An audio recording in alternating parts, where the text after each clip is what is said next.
This length of axon can be likened to a piece of fuse. The burning match under the axon represents an electrical event that generates an action potential. This event normally takes place at the axon hillock.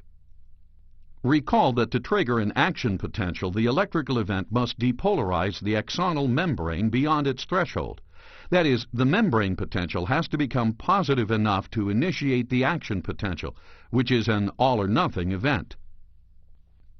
Once the membrane reaches that threshold, voltage-gated sodium channels open up, and sodium rushes in, as reflected in the upward deflection of the membrane potential.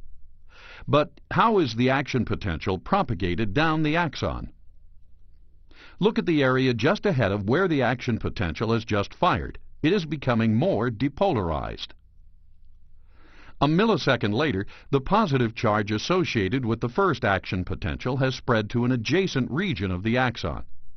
This area reaches its threshold, and this segment of axon fires an action potential.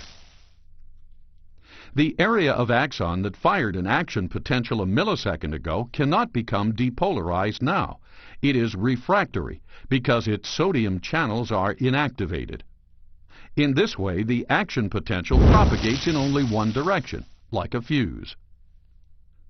Now, 2 milliseconds later, the positive charge spreads to the next adjacent region of the axon, and it reaches its threshold and fires an action potential. The region of axon that fired a millisecond ago cannot be depolarized. It is refractory. The area of the membrane that fired 2 milliseconds ago has now returned to its resting potential, but it is too far away to be influenced by the current action potential. In this way, the action potential migrates, like the fire on a fuse, toward the axon terminal, where it is delivered to another neuron. Now let's watch the whole process at high speed.